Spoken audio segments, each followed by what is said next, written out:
Trump's reported plan to push the military to fund the construction of that wall, and much more. Joining me, political commentator, best-selling author, Ann Coulter. Ann, great to have you with us. You have been critical of the president of late. Broken-hearted, you described yourself at one point.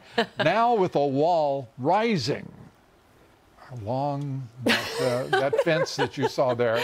They're repainting some rickety fences, Lou, but I mean, if it's not just another scam to keep us saying, oh, it's coming, it's coming. Yeah, he can use the military. Some of us have been saying that forever. He's the commander-in-chief. No legislature, no court can take that away.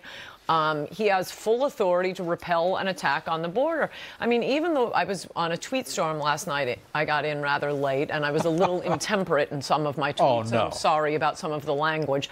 However, I was right on the law. And that is, look, even the War Powers Act, which many say is unconstitutional, every president, I believe, has said it's unconstitutional. But we needn't get into that. But that is purportedly a restriction on the president's power to deploy military forces. Even that says we can't do anything about a president repelling an attack on the nation. That's what we're dealing with here. We're losing more people to heroin and fentanyl overdoses every year than we lost in the entire course of the Vietnam War. 116 a day through 2016, and it's been rising at 54% in most of the major cities across this country since then. And I would recommend to anyone interested in the topic, I don't usually recommend liberal journalists, but it happens to be a fantastic book. Be careful here. Be careful. Sam Quinones's book, Dreamland. He was a long time, in fact, I quote him in Adios America. He's a great reporter. He has a great book on the opioid crisis and heroin and fentanyl. And you'll see 98% of the heroin and fentanyl is coming from Mexico. It's a problem of not having a wall on our border. Well, it's very simple. I mean, it really is simple. And I agree with you about his reporting. But the reality has been with us for too long. That border is where most of the methamphetamines, marijuana, heroin, and cocaine come from. Yes. And until we stop it, we are literally deciding that millions of young Americans will be collateral damage to the principles of someone's open border fantasy. Yes, and meanwhile, that is our nightmare. Right, and meanwhile, I mean, people objecting to this, they're fine with, you know, emergency actions to take out Panamanian dictator Manuel Noriega, or an emergency bombing of Syria, or emergency, you know, escorting of ships without the president going to Congress. Well, or ISIS. As I recall, the left was apoplectic at each of those events. Then those Not decisions. all of them. Well, not bombing Libya. Well, I don't want to. In any event. And let's focus here. Let's focus. This on the is wall. what the issue is, Lou. Everyone is attacking Trump for picking You're attacking Trump for crying out loud, day in and day out. Again, finishing the sentence. You may attack the president when he does not keep his promises. I think that is an appropriate thing to do. You can attack the president whenever you want to. It's America for being wrong on the Constitution is not what I am doing. He is right on the Constitution, the people I am attacking, and that's why all of these actions by the chief executive to go You have been talking about the president as if he had absolutely broken every promise on the campaign trail. No, I think I've been quite clear about which promises he has broken. To build a wall and deport illegals. And by the way, I'm glad you're talking to, since you won't let me tell you what the constitutional basis is and how ridiculous the attacks on this are. Because I have a very good idea, and so does this audience, of what the powers of the United States president are. Okay, then we'll skip that, and I would like to commend you. And actually, I think this is the problem with Trump keeping his promises on immigration, for having Peter Navarro on.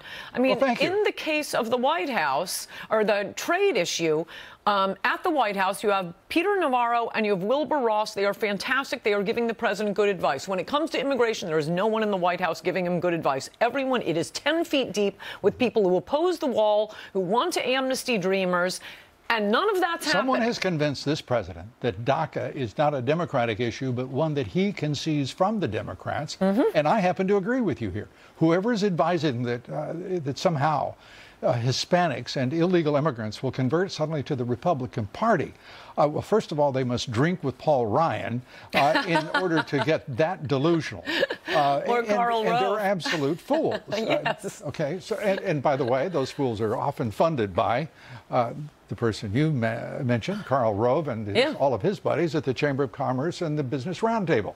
But more important even than the trade issue was obviously the promise to build the wall. He has the authority. He needs to listen to the right people. And I mean, the Washington Post just reported that official says we can't build the wall without congressional approval. The guy's a moron, and you shouldn't be listening to drooling, incontinent morons when you're fulfilling your most crucial... Who are you calling a moron? Well, unfortunately, the Washington Post didn't identify the Pentagon official, though I'm demanding his name. There's only one person over there who could make that such a bold statement, one would think.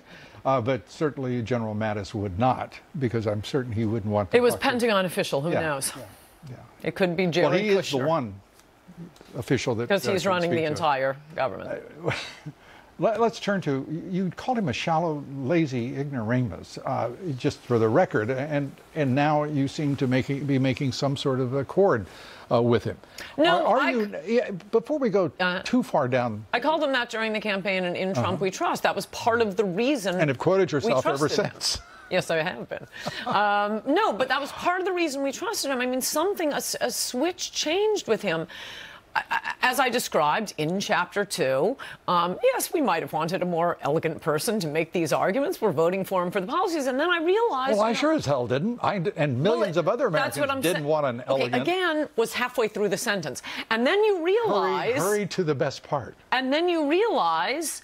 An elegant person wouldn't have said the things he was saying. It was precisely that he was so coarse that allowed him to make say these incredibly courageous things. He didn't care what Manhattan elites thought of him. I can't tell if you're coming down for or against coarse, because then he said bravely as soon as he gets to the White House, suddenly all he wants is the approval of the Manhattan fancy people. He sure didn't care for the 18 months he was running. So the shallow, coarse ignoramus, yes, it was a selling point because he didn't care what people thought of him. Now all he wants is for Goldman Sachs to like him. Yeah, well, I don't know what happened, but that's a different president. I haven't changed. Approbation complexes are never attractive. and unfortunately, I believe that there is some truth to the fact that there are those in the White House who would like to guide him toward this liberal fantasy that is a nightmare for America and has proved to be such for our middle class, which has been dwindling for the past 20 years. Yes. Under this president, they're starting to grow, and money is starting to come in, and we're starting to see housing prices rise. Everything gets better with a wall and deportations. Immigration makes everything easier. Entitlements, the drug problem, theft of government services. Paul Ryan hasn't even started on entitlements, and you must leave some of your venom for him. Well, Paul Ryan? Well, if you would. I will. My venom toward him is, instead of bringing in lots of immigrants who then bring in their elderly relatives who immediately go on Medicare and Social Security and then tell Americans you have to tighten your belt, we're raising the retirement age. How about don't raise the retirement age, but limit Social Security and Medicare to Americans? Well, that'd be radical and probably unconstitutional in the view of Javier Becerra. Everything is easier if you fix immigration.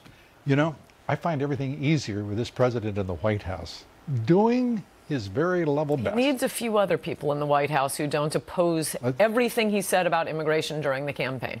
A terrific recommendation, and we want to see the Ann Coulter list of recommendations. Oh, I've got a long list, and I'm not on them. I'm not looking for a job. I know you're not, but let me have your list. We'll put it up on the screen. No, I want you to give it to the president.